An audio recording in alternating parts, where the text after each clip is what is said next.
영생의 교훈. 요한복음 3장 전체가 영생을 얻는 법에 대해서 말씀을 하셨습니다. 그래서 이제 1절에서 12절까지 지난주 말씀에는 어떻게 하면 영생, 하늘나라를 누릴 수 있느냐, 천국에 갈 수 있느냐, 그건 거듭나야 된다. 왜 거듭나야 되냐? 원죄와 자범죄로 인해서 사람의 영혼이 죽었다. 그래서 살아나야 된다. 그러면 어떻게 해서 살아나냐? 무엇으로 살아나냐? 중생의 요소 뭐라고 그랬죠? 물과 성령. 물은 하나님의 말씀, 또 성령님의 역사가 있을 때 믿어지게 된다. 믿어짐으로 모든 죄를 사함받고 이제 중생의 결과 하나님의 자녀가 돼서 언제 어떤 모습으로 살다 죽어도 영원무궁 천국에 들어가게 된다. 그러면 계속 이어진 말씀입니다. 1대지는 독생자를 믿음으로 영생을 얻는다. 독생자 예수 그리스도를 믿음으로 영생을 얻는다. 13절에 보면은 하늘에서 내려온 자 곧 인자 외에는 하늘에 올라간 자가 없느니라. 이 말씀을 우리가 잘 살펴야 됩니다. 13절을 읽어보세요.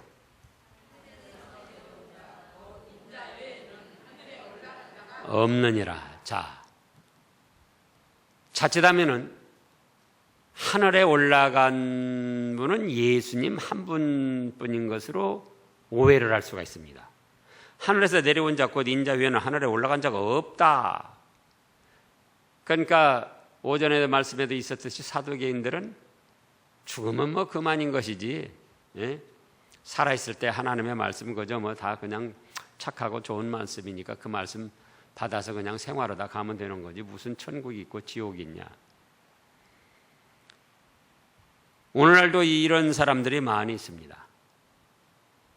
제가 실제로 평신도 때에 여호와 증인을 만나가지고 이 말씀하고 또 사도행전 2장에 있는 말씀으로 유혹을 받은 때가 있었어요.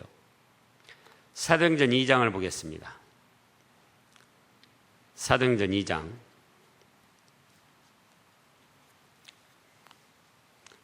34절 말씀을 보면은 34절 읽어보세요.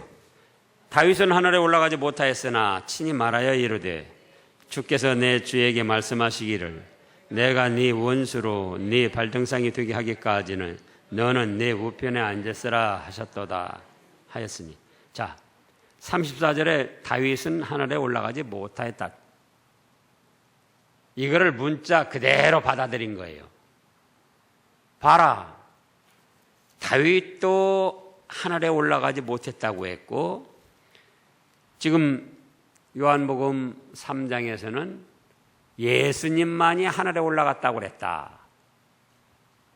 그런데 무슨 사람이 죽어가지고 뭐 하늘나라가 있다고 그러냐, 무슨 또 지옥이 있다고 그러냐.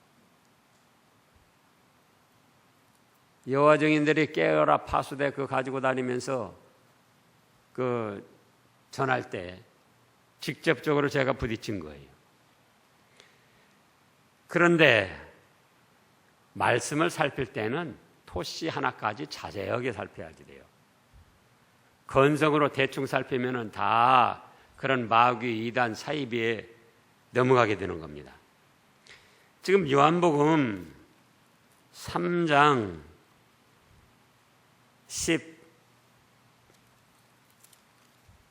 13절을 보면은 다시 한번 읽어보시라고요. 하늘에서 내려온 자 곧 인자 외에는 하늘에 올라간 자가 없느니라. 자 보세요. 하늘에서 내려와 가지고 다시 하늘로 올라간 분은 예수님 한 분뿐이라는 거예요. 그런데 하늘에서 내려온 거기는 딱 빼놓고 인자 외에는 하늘에 올라간 자가 없다. 예수님만 하늘에 올라가고 사람은 죽으면 그걸로 끝나는 거다. 잠자는 상태로 돌아간다.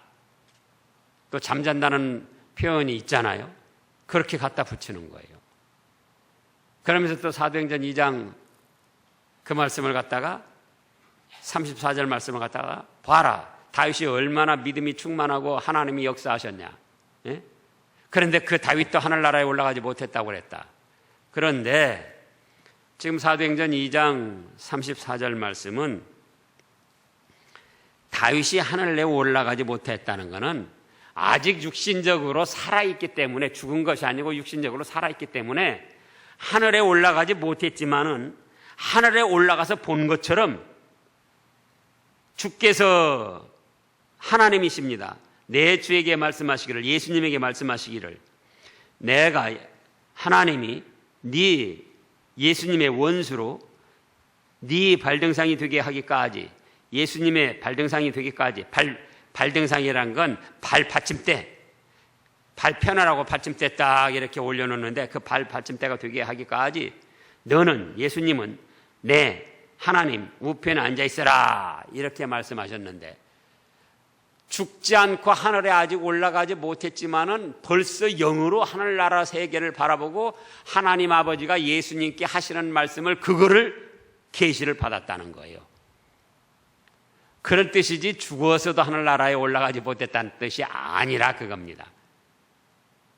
근데 자세히 살피지 않고 그냥 봐라, 다윗이 하늘나라에 올라가지 못했다고 그랬다. 예? 네가 다윗보다 믿음이 좋냐? 그러면 어쩌죠? 다윗보다 믿음이 좋아요? 할 말이 없는 거예요. 그래가지고 그렇게 해서 장로교 다녀서는 백날 첫날 다녀도 구원 못 받는다. 나도 장로교 다녔었다. 그러면서 유혹을 하더라고요. 그래서 지금 요한복음 3장의 13절에 하늘에서 내려왔다가 다시 하늘로 올라간 분은 누구밖에 없다? 예수님밖에 없다. 땅에서 나가지고 하늘로 올라간 사람들은 수없이 많이 있어요. 이제 그걸 말씀하신 거예요. 그 다음부터 보면은. 자, 14절에 모세가 광야에서 뱀을 든 것 같이 인자도 들려야 하리니 이는 그를 믿는 자마다 영생을 얻게 하려 하심이니라. 보세요. 영생은 어디서 영생을 얻습니까? 영생을 누리는 곳이 어디예요? 예? 천국이죠. 이 세상에서는 영생을 누리지 못하는 거예요. 그러니까 영생을 누리는 곳이 천국이기 때문에 예수님을 믿기만 하면은 천국에 가서 다 영생을 누린다는 거예요. 그런데 그 믿는 것이 어떤 것을 비유로 하셨는지 14절에 보니까 모세가 광야에서 뱀을 든 것 같이 인자도 들려야 하리니. 민수기 21장에 보면은 이스라엘 백성들이 출애굽해가지고 광야 생활하면서 길이 험하고 먹을 것이 그렇게 여러 가지가 아니니까 하나님과 모세를 원망 불평을 했습니다. 자, 얼핏 생각하면은 당시 뭘 먹었죠? 뭐 먹었어요? 예? 점심에는 뭐 드셨어요? 왜 그렇게 힘이 없어요? 점심에 냉채국 아주 잘하셨더라고요. 그래서 힘이 없나? 근데 광야에서 뭐 먹었느냐, 그거 이스라엘 백성들이. 만나.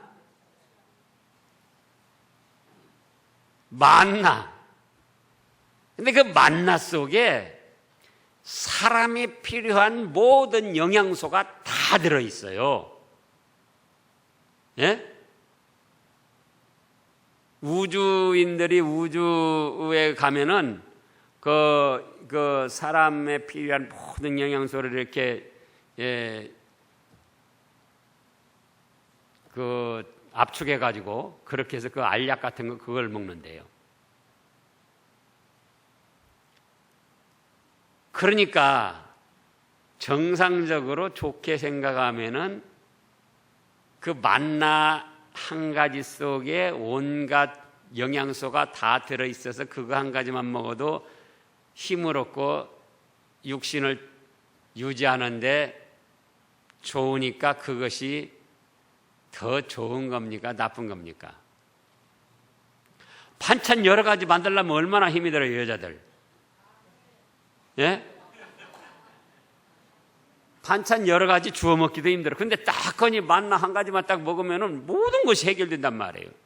오히려 간편하고 얼마나 감사드려야 될 일을 믿음이 없으니까 원망불평을 한 거예요. 원망불평. 그 민수기 21장 한번 보시라고요. 21장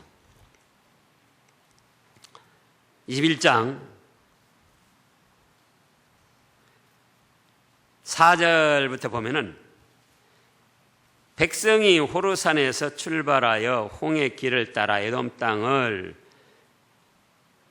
우회하려 하였다가 길로 말미암아 백성의 마음이 상하니라. 그래가지고 백성이 하나님과 모세를 향하여 원망하되 어찌하여 우리를 애굽에서 인도하여 내어 이 광야에서 죽게 하는가. 이곳에는 먹을 것도 없고 물도 없도다. 우리 마음이 이 하찮은 음식을 싫어하노라. 하나님이 내려주신 만나, 그 한 가지 속에 사람에 필요한 모든 영양소가 다 들어있는 그 만나, 예? 요리하기 쉽고 설거지하기 쉬운 그 만나. 근데 그거를 하찮은 식물이라고 싫어한다고 그랬어요. 그러면서 원망불평한 거예요. 길이 험하고 먹을 것이 많지 않다고.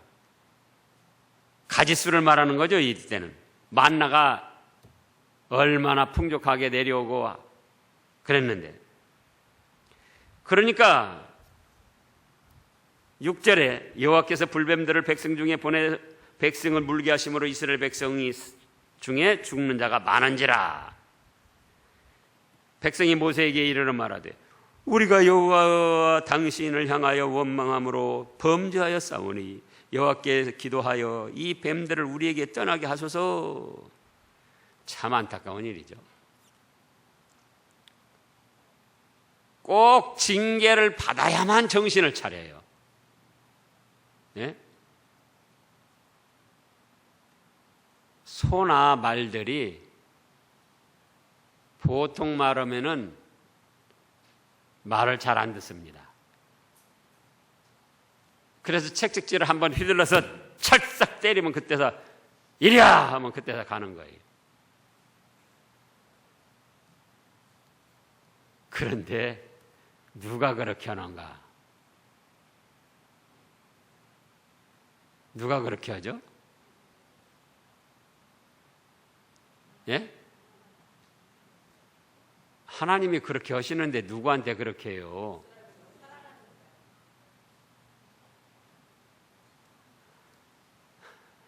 사랑하는 자에게 하죠. 근데 말이나 소가 책찍질해야 그때서 번쩍 정신이 들어가지고 말을 듣는데 누가 그렇게 하냐 그거예요. 누가? 예? 누가 그렇게 당합니까? 예? 나점순 집사님이 당했잖아요. 누구 할 것 없이 자기가 인생이 지혜롭다고 하면서 그렇게 당하는 거예요. 하나님이 좋게 말씀하실 때는 안 됐고, 아니 믿음으로 생각해 보면은 그 만나 한 가지만 먹어도 모든 영양소가 다 충족이 되고, 예? 관리하기 쉽고 설거지하기 쉽고. 이면 집사님 오늘 설거지 좀 했나요? 오늘 당번 아니었어요? 얼마나 좋냐 말이에요. 근데 그걸 하찮은 식물이라고 싫어하는 거예요. 그래서 원망불평을 한 거예요.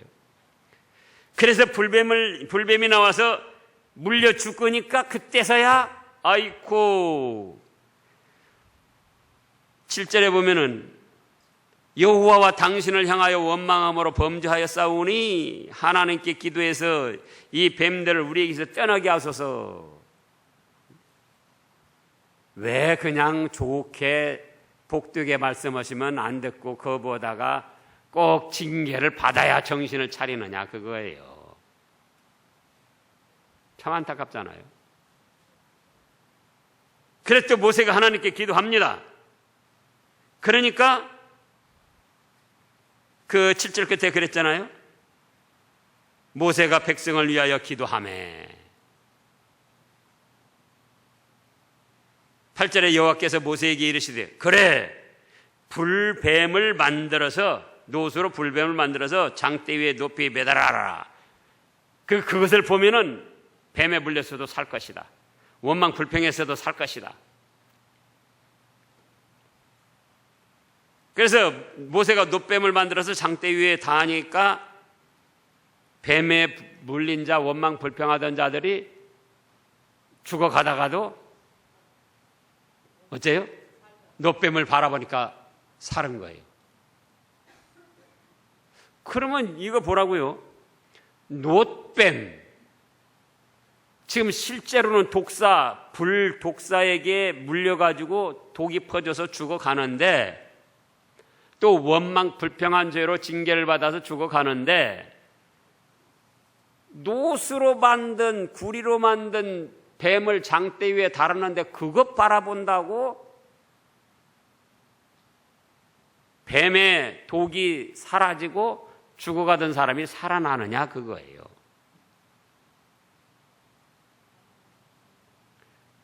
놋뱀 속에 해독하는 그 무슨 기운이 있어가지고 바라볼 때 쫙 통해가지고는 그래서 독이 없어져서 살아나는가? 뭐냐 그거예요. 과학적으로나 생리학적으로 의학적으로 살펴보면 이건 허무맹랑한 일이라고요. 실제로는 독사한테 물린 거예요. 지금 독사한테 물려서 막 파랗게 부수면서 막 숨이 헐떡거리고 이제 죽어가는 거예요. 독이 퍼져가지고. 놋뱀 바라본다고 무슨 상관이 있냐 그거예요. 그럼 뭐냐? 하나님은 우리가 무슨 하나님이라고 그러죠? 전지전능하신 하나님이기 때문에 말씀하시면 말씀한 대로 이루어진다 그거예요. 그렇게 사람 생각으로는 하찮고 전혀 관계가 없이 상식에 어긋나고 의학에 어긋나고 과학에 어긋난 것 같지만은 하나님이 말씀하시면 무조건 그대로 될 줄을 믿고 바라보고 순종했더니 살아나더라 그거예요.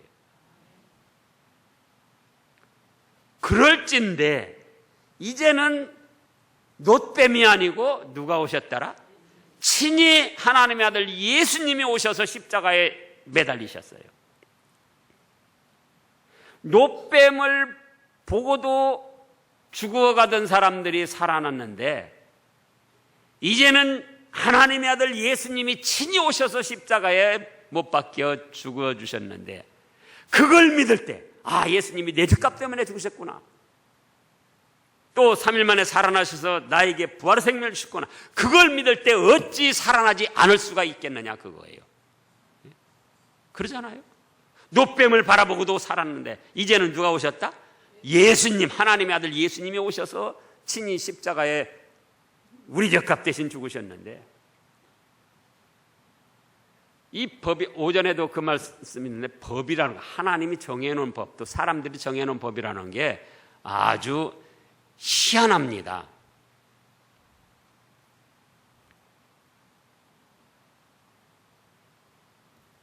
간통죄가 있다가 간통죄가 이제 그건 죄 아니다 그렇게 얼마 전에 그랬잖아요.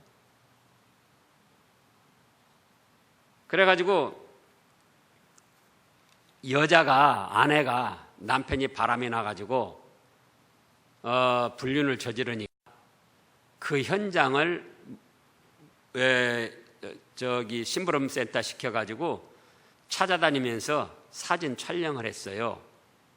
그래가지고 그걸 증거로 해서 이 죄로 엮어가지고는 지금 이제 소송 중에 있는데 간통죄는 죄가 아니다. 이제 그렇게 판결이 났단 말이에요. 그랬더니 불륜은 저지른 남편이 간통죄가 죄가 아니다고, 죄라고 할 때는 벌벌 떨다가 간통죄는 죄가 아니다. 그러니까는 그 불륜을 저지른 남편이 어떻게 했는군이 아내를 고발을 했어요.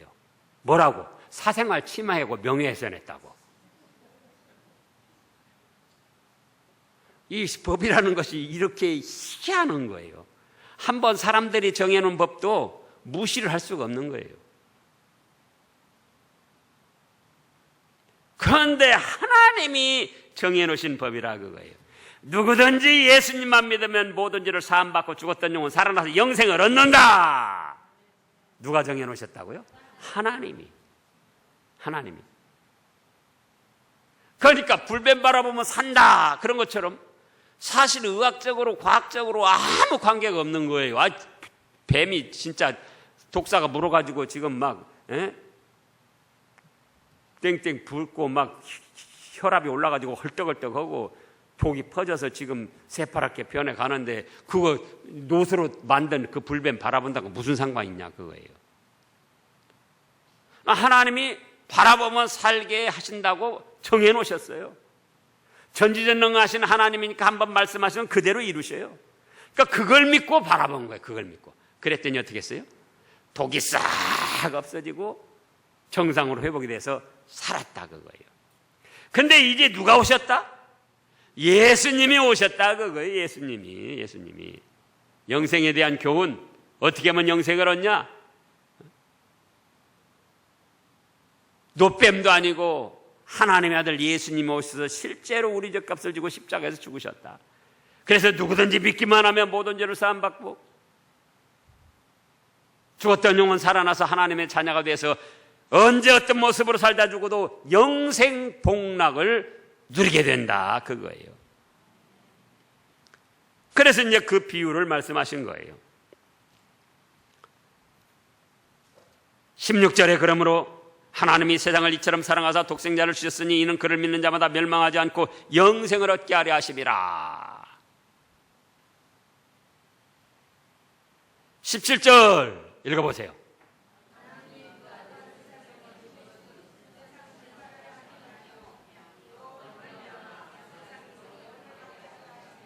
아멘.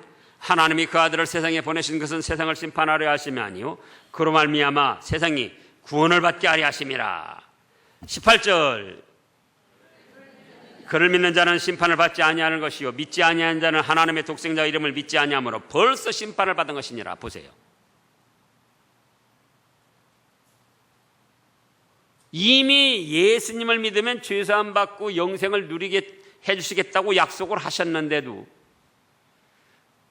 그 말씀을 믿지 않고 그 예수님을 믿지 않으니까 이미 그 사람은 심판을 받은 것이나 다름없다 그겁니다. 그런데 우리는 그 말씀을 믿고 그 예수님을 믿으니까 이제 심판이 아니고 무엇을 받게 됐다? 영생을 얻고 구원을 받게 됐다 그겁니다.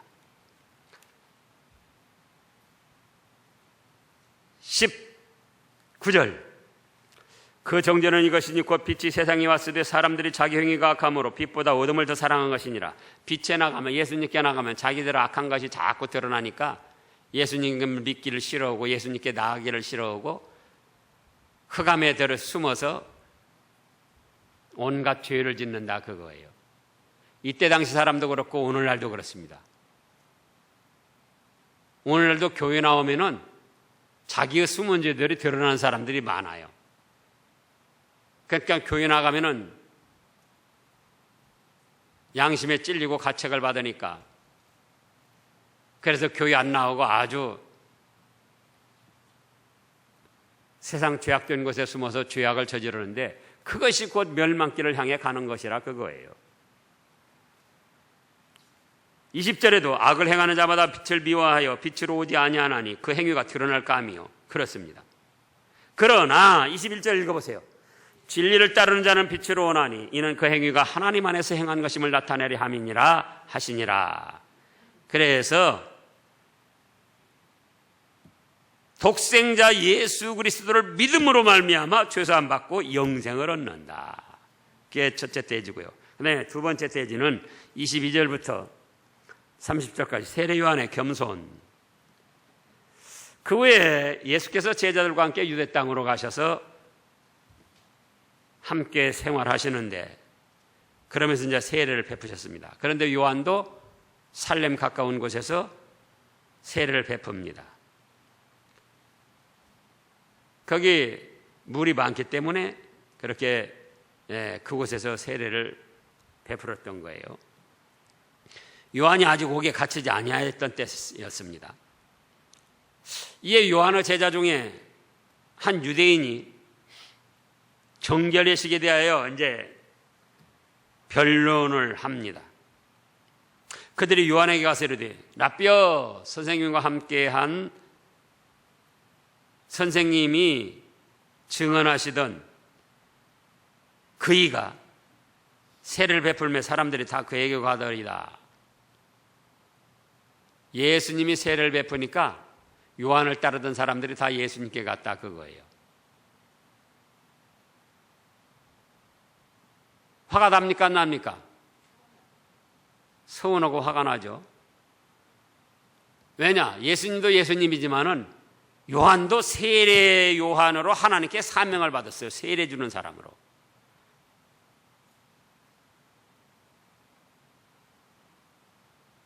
예수님도 하나님께 사명을 받고 성령의 은혜를 입었지만, 세례 요한도 하나님께 세례 주는 사람으로 사명을 받고 성령님의 은혜 가운데 있었다, 그거예요. 그런데 자기를 떠나서 다 예수님께 간다, 그겁니다. 서운하고 화가 날 일이에요. 그런데 요한이 뭐라고 합니까? 만일 하늘에서 주신 바 아니면 사람이 아무것도 받을 수 없느니라. 28절 읽어보세요. 내가 말한 바 나는 그리스도가 아니요 그의 앞에 보내심을 받은 자라고 한 것을 증언할 자는 너희니라.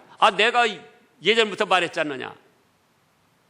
내가 세례를 베풀고 능력을 행할 때 다른 사람들이 오실 그이가 당신입니까? 그리스도입니까? 무슨 선지자입니까? 그럴 때 나는 그리스도도 아니고 선지자도 아니다. 나는 무엇이다? 광야에 외치는 자의 소리다. 내가 그렇게 말했지 않느냐. 그러니까 나를 따르던 자들이 예수님께 가는 거, 그거 당연한 거다. 그걸 너희가 증언해야지. 그걸 나한테 와서 그렇게 섭섭하고 무슨 충동질하는 식으로 그렇게 말해서 되겠느냐. 그거예요. 29절 읽어보세요. 신부를 취하는 자는 신랑이나 서서 신랑의 음성을 듣는 친구는 크게 기뻐하나니 나는 이러한 기쁨에 충만하였노라. 자 보세요. 그러면서 30절 그는 흥하여 하겠고 나는 쇠하여라 하리라 하니라. 얼마나 위대한 신앙 고백입니까? 예수님, 그는 하나님의 아들이요 우리 죄를 사하시는 구원의 주님이요 우리에게 죽어도 다시 사는 부활의 생명을 주시는 주님이기 때문에 그는 자꾸자꾸 흥하여서 잘 돼야겠고 나는 쇠하고 쇠하여 없어져야 되리라. 말하기는 쉽습니다.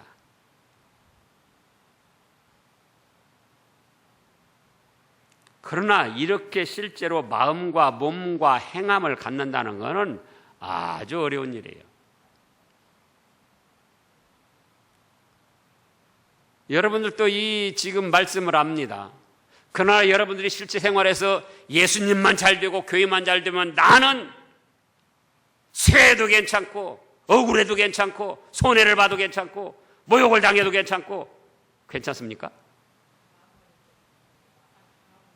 이 말씀 알아요? 모르는 사람이 있어요?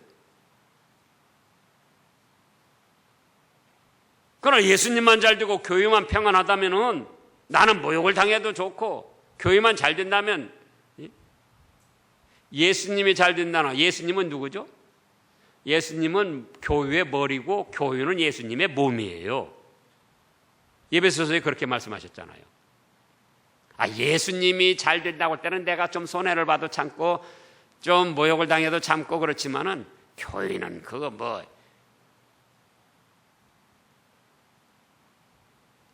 그게 마귀한테 속아 넘어가는 거예요.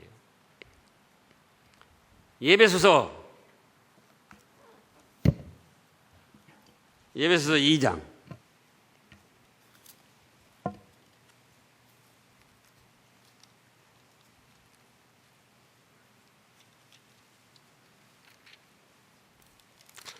신약 에베소서 2장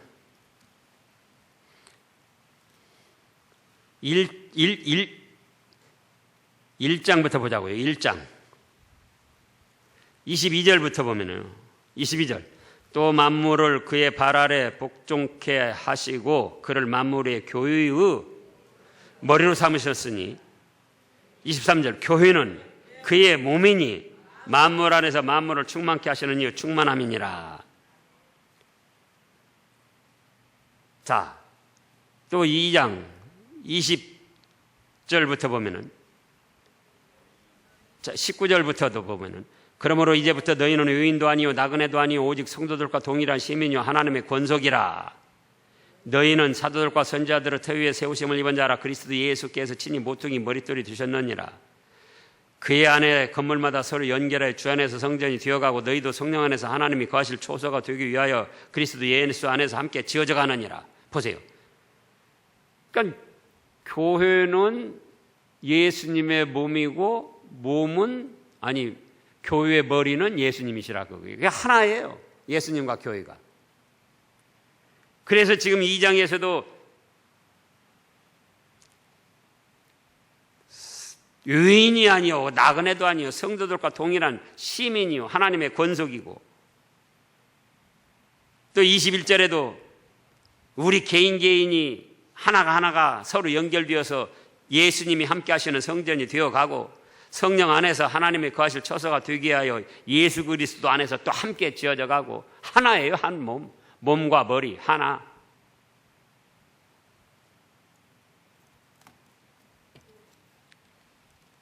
우리가 그는 흥하여야 할고 나는 쇠하여야 하리라. 저도 생각을 해봤어요. 다시금.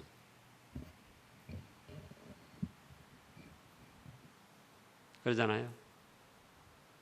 이 말씀 잘 알고 있는데 실제 마음, 생각, 말, 행동은 어쩐가 그 말이에요.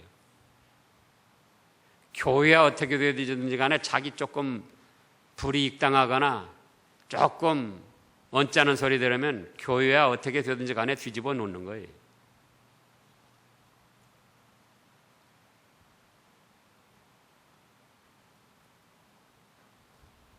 여전도의 남전도의 어떻게 되든지 간에 자기 고집대로 자기 주장대로 뒤집어 놓는 거예요.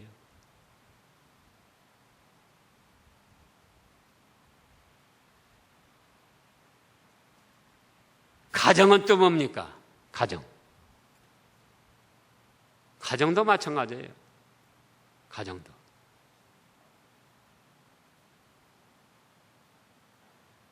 가정이 누구 가정이냐 그거예요. 나 자신이 누구다? 나 자신이 하나님의 성도요, 시민이요, 하나님의 자녀요. 그런데 그 가정이 누구 가정이냐 그거예요. 하나님의 가정이잖아요. 하나님의 가정. 자기 가정인 것 같지만은 믿음으로 살펴보면 하나님의 가정이에요.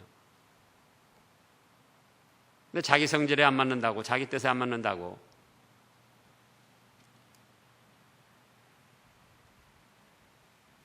자기 하나 참아서 가정이 잘 된다면 그거는 예수님이 흥하게 하는 거예요. 성도의 가정에 분란이 일어나고 어려움이 일어나고 불화가 일어나고 그러면 그 누가 욕먹죠? 누가 욕먹어요? 임혜진 집사님 가정에서 불화가 일어나면 누가 욕먹어요? 예?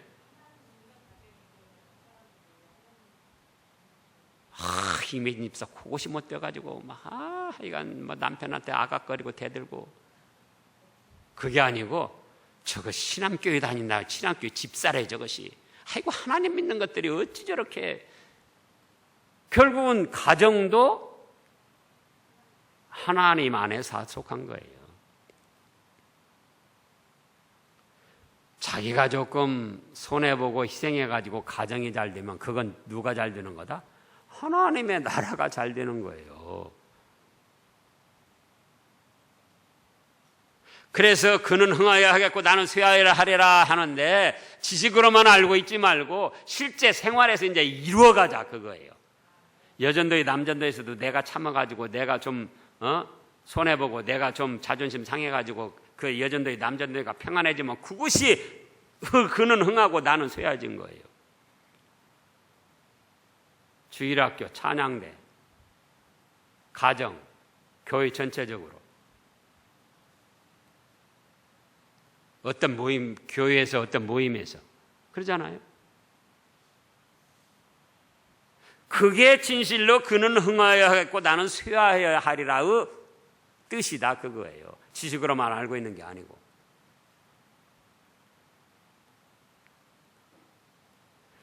그러면은 그렇게 되면 끝이 어떻게 되는가? 세례 요한이 쇠하고 망하고 말았습니까? 예수님이 말씀하시기를 여자가 낳은 자 중에 세례 요한보다 큰 이가 없다 이렇게 칭찬하고 알아주셨어요. 어떻게 하니까? 그는 흥하여야 하겠고 나는 쇠하여라 하리라. 그러니까 바보 천치가 되는 게 아니고 그렇게 하면 예수님이 알아주시고 예수님이 책임져 주시고 예수님이 높여주시고 예수님이 영광스럽게 해주신다 그거예요.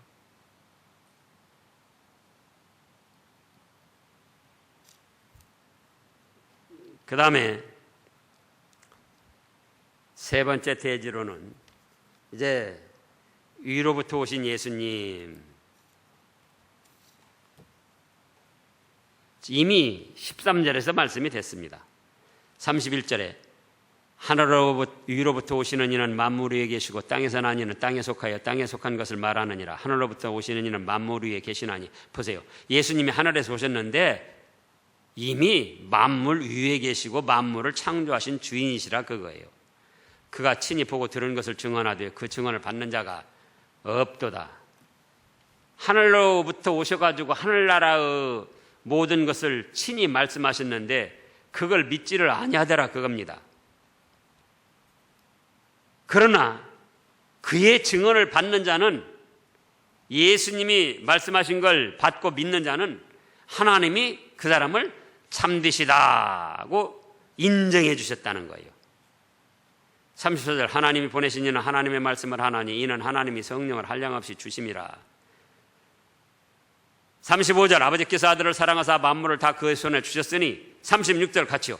아들을 믿는 자에게는 영생이 있고 아들에게 순종하지 않는 자는 영생을 보지 못하고 도리어 하나님의 진노가 그 위에 머물러 있느니라. 우리는 이제 영생과 더불어 예비하신 상급을 받아 누리는 그 자리까지 나아가야 되겠습니다. 기도하겠습니다.